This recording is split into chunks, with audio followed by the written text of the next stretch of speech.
They tell you that leaving the United States is an escape. They say if you don't stay and participate in a system that's increasingly unrecognizable, you are somehow failing your duty. I see it differently. The American dream isn't a zip code. It's a set of principles. And when those principles are buried under a mountain of bureaucracy, debt, and cultural decay, the most American thing you can do is find a place where they are still alive. Moving to the Philippines and marrying a Filipina is more than a change of scenery. It is a proactive rejection of modern life, a return to a life of financial sovereignty, traditional family, and honest community. In a world that demands you be a global citizen with no roots and no borders, the ultimate act of defiance is to plant yourself in a culture that still knows what a man is and what a woman is and what a nation is. We aren't the first to watch a republic fray at the edges. The Roman orator Marcus Cicero stood in the Senate and watched the same patterns. He famously warned, "The closer the collapse of an empire, the crazier its laws are." Look at the West today. We have more regulations on small business than the Romans had for an entire province. We have laws that prioritize the abstract over the actual family. Thomas Jefferson echoed this, stating, "The natural progress of things is for liberty to yield and government to gain ground." By moving here, you are reclaiming that ground. You are choosing a society that still operates on a human scale. Cato the Elder, the great Roman statesman, believed that the sturdiest soldiers and citizens came from the farming class, those who lived simply and owned their labor. He said, "It is from the farming class that the bravest men come. Their calling is most highly respected." In the Philippines, that respect for the land and the simple, virtuous life isn't just a history lesson. It's the daily reality of the provinces. Here a man is judged by his character and his ability to provide for his kin, not by his compliance with the latest social engineering projects of Washington, D.C. or other Western capitals. Now let's talk about the most fundamental form of sovereignty, the land. In the West, we are watching a quiet catastrophe. Huge swaths of our farmland, the very soil that feeds us, are being bought up by foreign entities and faceless firms. In America, according to the USDA, foreign persons held an interest in nearly 45 million acres of U.S. agricultural land recently. America's own soil is being sold to the highest international bidder. In the Philippines, however, the Philippines takes a stand that would make our founding fathers cheer. In 1987, the Philippine Constitution explicitly bans foreigners from owning land, Article 12, Section 7. They understand something we've forgotten. A nation that sells its land sells its soul. By restricting ownership to Filipino citizens, they have ensured that the future of the country remains in the hands of its own people. When you marry a Filipina and build a home on her family land, you aren't just a renter in a globalized economy. You are entering a lineage that protects its patrimony. In the States, you are a tenant on your own soil, paying perpetual rent in the form of property taxes that can seize your home if you miss a payment. In the Philippines, you are joining a culture that treats land as a sacred trust for future generations. You are opting out of the global real estate auction and into the family estate. Look at how we eat. This is the front line of our rejection of the modern agricultural system. In the United States, the big four meat packers control 80% of the market. They've turned nourishment into a sterile, hyper-regulated industry where you're disconnected from the source, the animal and the farmer. They trade quality for efficiency and local sovereignty for a global supply chain that is fragile and faceless. On the Philippine roadsides, you'll see meat stands that would give an American health inspector a heart attack. But here's the secret. They are regulated by reputation, which is 1,000 times more effective than a bureaucrat with a clipboard. If a local vendor sells bad meat, they lose their standing in the community instantly. There is no corporate shield to hide behind. It is a decentralized and honest economy. Jefferson said he'd rather be in a modest cottage with my books, my family, dining on simple bacon, than hold the most splendid power post could give. When you walk up to that roadside stand, you are buying a pig raised by a neighbor. You are participating in an economy that the Great Reset crowd can't track, tax, or control. You are eating what your ancestors ate. prepared by hands that you can actually shake. It is a rejection of the industrial feedlot and a return to the table of the free man. It is the ultimate rejection, the one that they fear the most. Building a traditional family. In a world that hates the concept, by marrying a woman who values faith, family, and sanctity of home, you are building a fortress. In the West, marriage has often become a legal contract of convenience where roles are blurred and loyalty is optional. In the Philippines, you are entering a culture where faith and family are the bedrock. This isn't about submission, it's about complementarity. It's about two people building a life together where the man is respected as the provider and the woman is honored as the heart of the home. Cicero once wrote, "If you have a garden and a library, you have everything you need." Here you can have both. You can have a life where your taxes aren't funding your own cultural destruction, where your food is fresh, and where your land is protected by the sovereignty of the people who live on it. You aren't leaving America. You are taking the best parts of the American spirit, the independence, the grit, the traditional values, and moving them to a place where they can actually grow. You are choosing the dangerous freedom over the peaceful slavery. And that, my friends, is the only thing that matters. Another thing that separates the United States from the Philippines is in the United States, we are told to trust the system. We are told that if we surrender a lifetime of labor to a payroll tax, the state will be our provider in the winter of our lives. But let's look at the math, not the rhetoric. Well, according to the latest Social Security Trustees report, the primary retirement trust fund is projected to be depleted as early as 2032 to 2034. This isn't a savings account. It's a pay-as-you-go socialist model that relies on a shrinking pool of workers to support a massive aging population. When that fund hits zero, the law dictates an automatic benefit cut of 20 to 25% across the board. You aren't investing in your future, you're subsidizing a failing experiment in intergenerational dependency. Now look at the Philippines. Here, retirement isn't a government check, it's a lineage. In Filipino culture, the family is the ultimate safety net. While the West has outsourced elder care to sterile institutions, 78% of Filipino retirees live with their grown children. This isn't dependence in the way we think of it. It's a multi-generational covenant. When you invest in your children in the Philippines, you aren't just paying for an education. You are building the very people who will hold your hand and guard your home when you can no longer do it yourself. It's a retirement plan built on love and duty, not on a bureaucratic formula that can be changed by a vote in a distant capital. And then there is the land. In the States, your home equity is often just a target for property taxes and inflation. But in the Philippines, land is a fortress. As we've discussed, the Philippine Constitution bans foreign ownership to ensure the soil remains with the people. When a Filipino family owns land, they own their survival. They can grow their own food, build homes for their children, and exist outside the reach of the global financial machine. In America, you retire on a fixed income. That loses value every time the government prints more money. In the Philippines, you retire on assets you can touch, a garden that feeds you, a roof that is paid for, and a family that honors you. So ask yourself, would you rather your final years be trusted to a socialist ledger that is $34 trillion in debt, or to a piece of land and children that see you as a patriarch and not a line item? In the United States, we are facing a demographic winter. In 2024, the U.S. median age reached a record high of 39.1 years. We are becoming a nation of empty nesters and retirees. In nearly half of all U.S. counties, older Americans now outnumber children.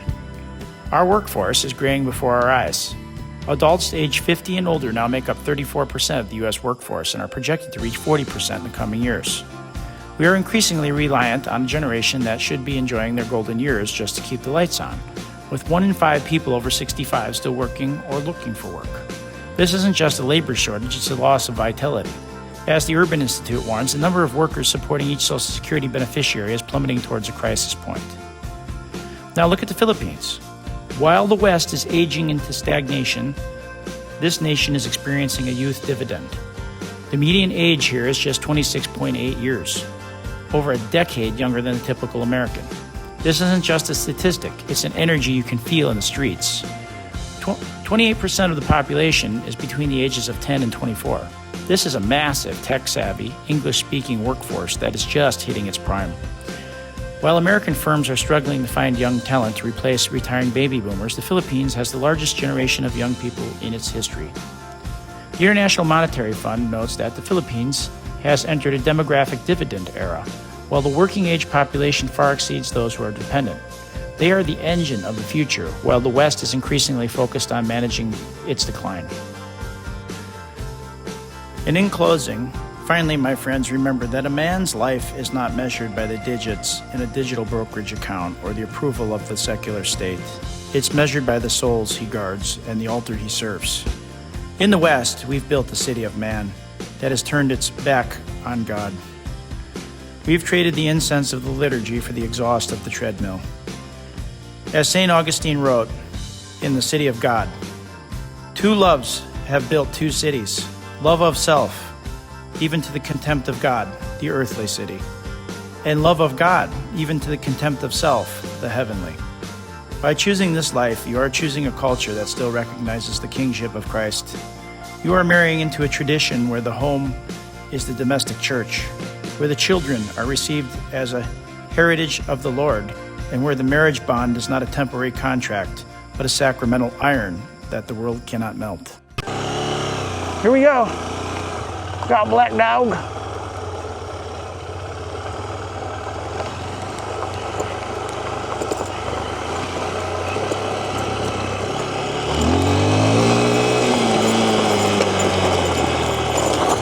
Wow.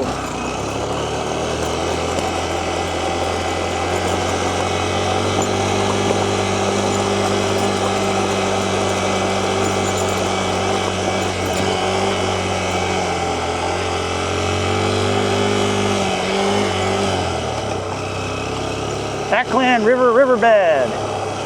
Cool. Look at these cows. They're eating annual grasses here. You know, that's actually some rich feed, but it's overgrazed, so that's why they're skinny. Skinny. They got udders too, so they've been milking. Another reason they're skinny, because they're feeding probably that little calf right there. Wow, look at this.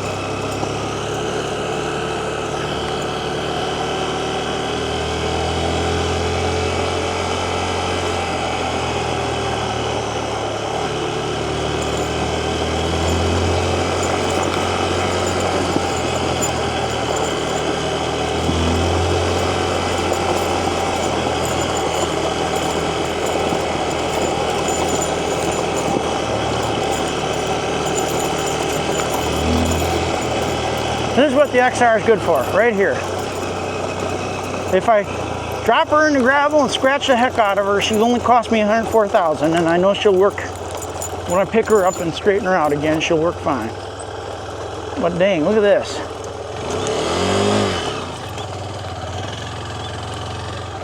Man, that's cool. Should have wore my shorts. I could jump in the river. Will you look at that? This Aklan River is like a highway.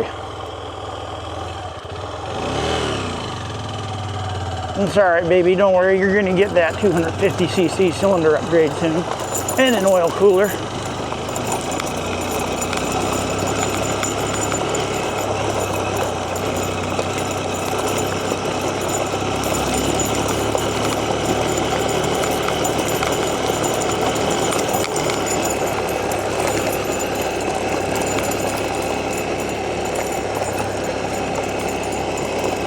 What was that? Killdee? Killdee, like we have in the U.S. In the Midwest, we've got many killdee. They act like they have a broke wing to get you away from their babies. Oh, is that apricot or banana? Wow.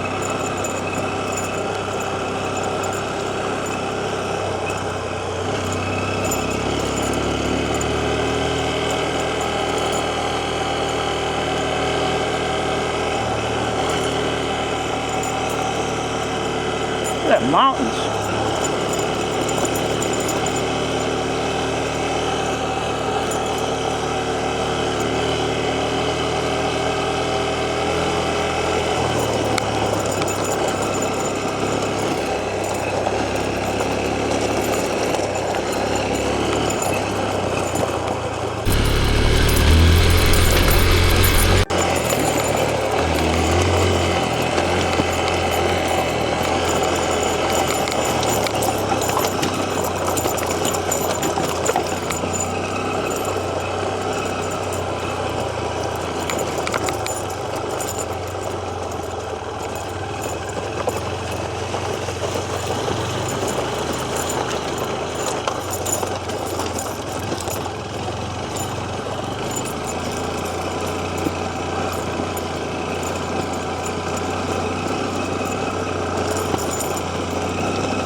do you think, Jen? I think we need to buy some land over there. Where? On the other side over there. Oh, maybe it's very good. Maybe here, in this area. So On the other side. Look how beautiful. Or maybe over there. I don't know. Wow. with the drone. Don't you want to go further up? There's a rice there, a green of rice. We should go further up the mountain. Where there? That way, that way. Very there. Up. You follow the road follows the river up the mountains. And you go higher and higher, up to Monica. How's your signal? It's good. Until here, it reached. Yeah. But no people are watching. Oh, maybe you lost your I don't know. lock and unlock.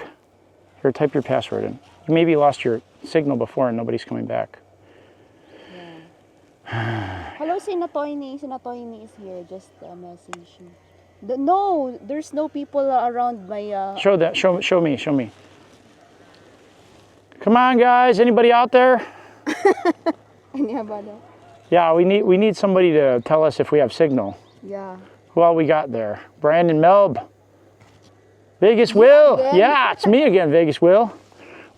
This is No, we always Vegas will always you again. the home of the Aklan culture here. Yeah, so Jen, when you have nobody watching, it's because you need to reset your signal. Lock and unlock your... Yes. Lock and unlock it. It's losing the signal. Yeah, and it doesn't come back. There's 2 viewers already. Kuya Vegas and other people are watching. 3 viewers already.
The blue.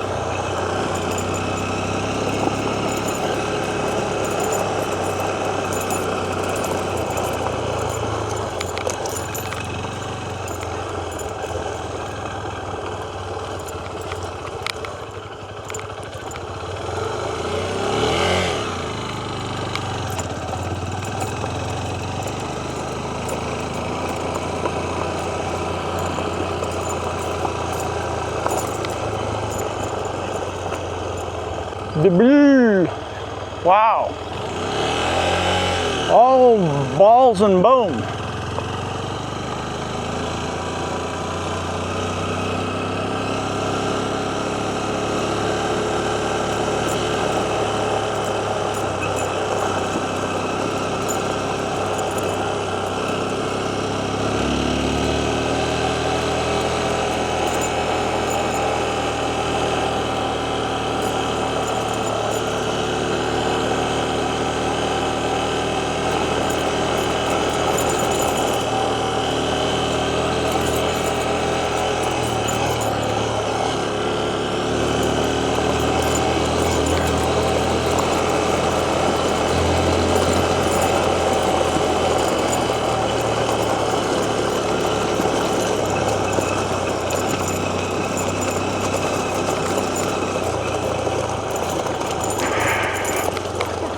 Well, I really love the Aklan River. We just gotta get some kayaks, Jen.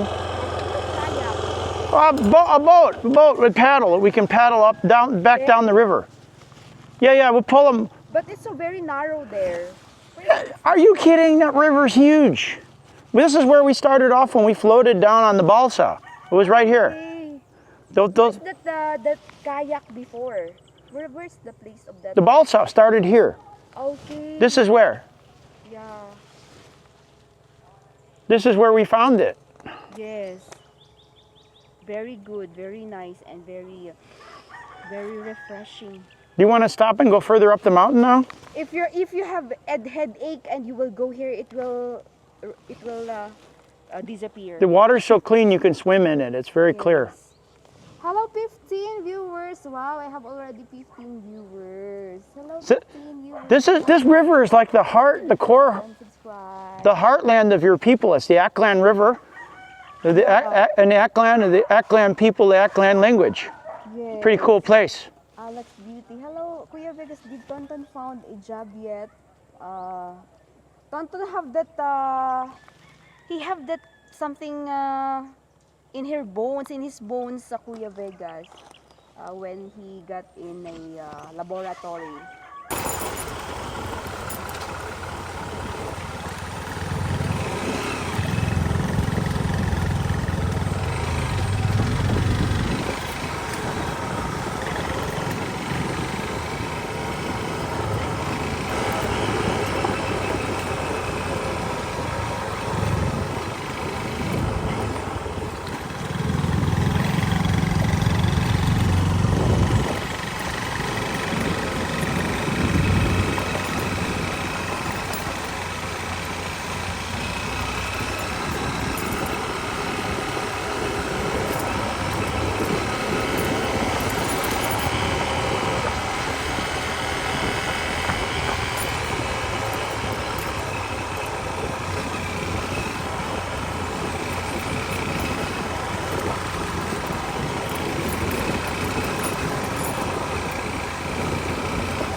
I got Hey Jude.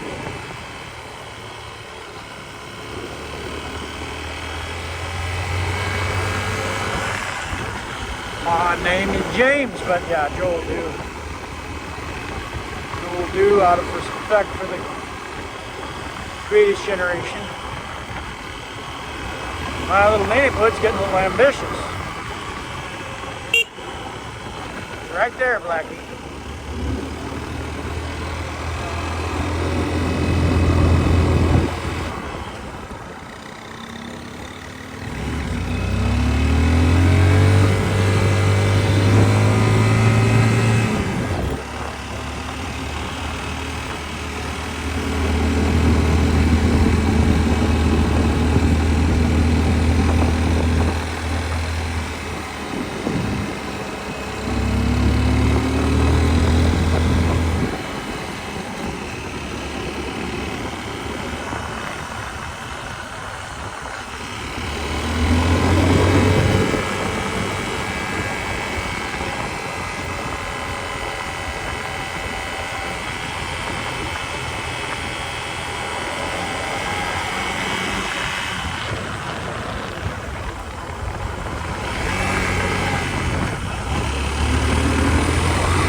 Hey, Karen.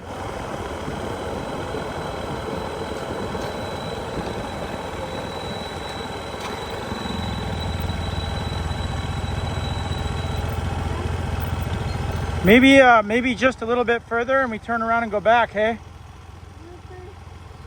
All right, where do you want to go? How much further?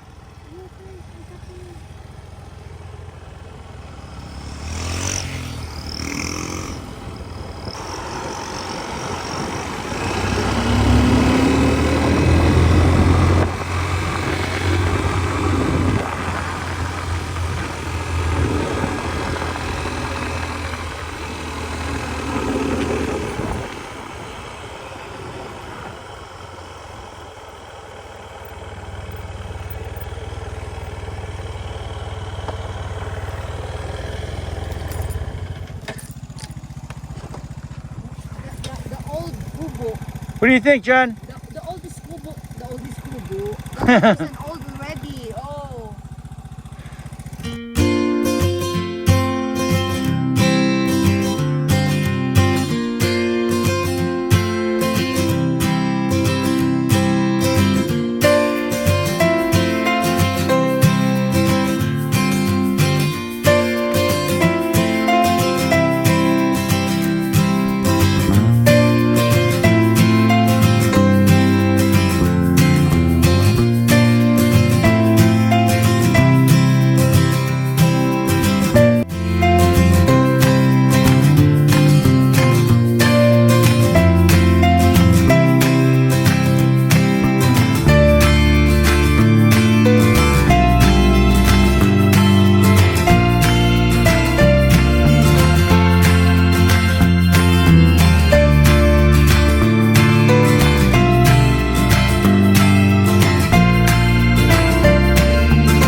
that's how they bring rebar up the mountain.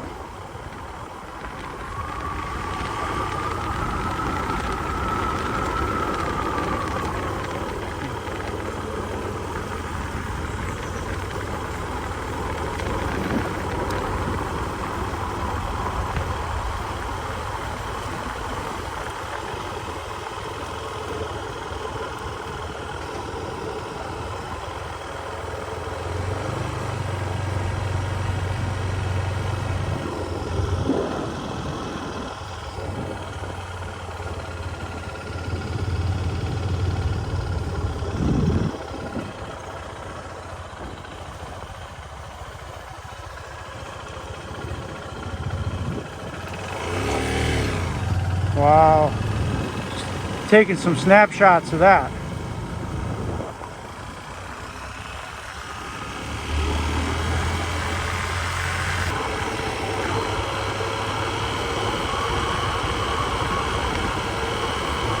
Drop, Fido.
Whoa.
What's going on? It's low bat, James. Low bat?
want to do? The big rock. Guys, a big rock broke the Nene foot bike. Oh my God, what happened? You need some 100-mile-an-hour tape.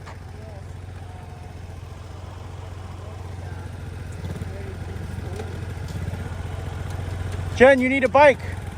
Yeah, because maybe I'm heavy. What kind of bike do you want? Car. You're not going to ride a car down this. You need a Jeep. Yeah, A car.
Karen is freaking tough. Look at her go.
What's wrong?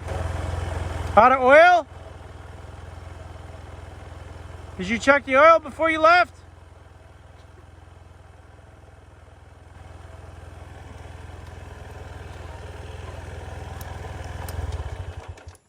Karen, did you guys check the oil before you left? Did it just stall?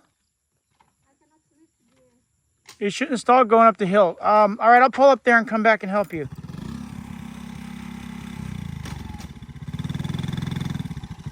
Better check the oil, Karen.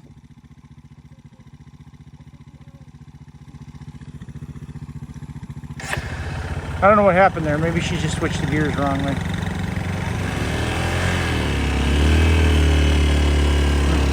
Scared me. I thought the engine was blown up or something.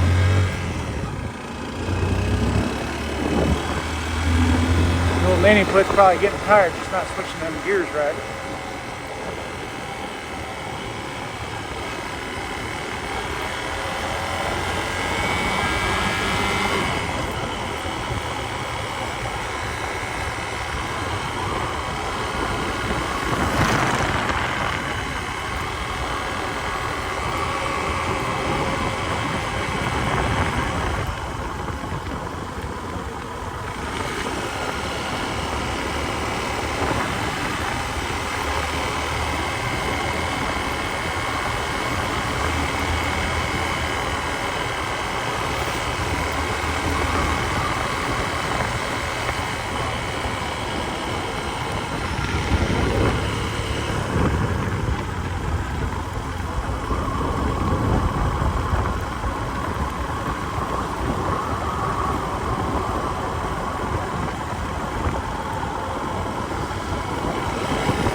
What's the matter, Karen? Her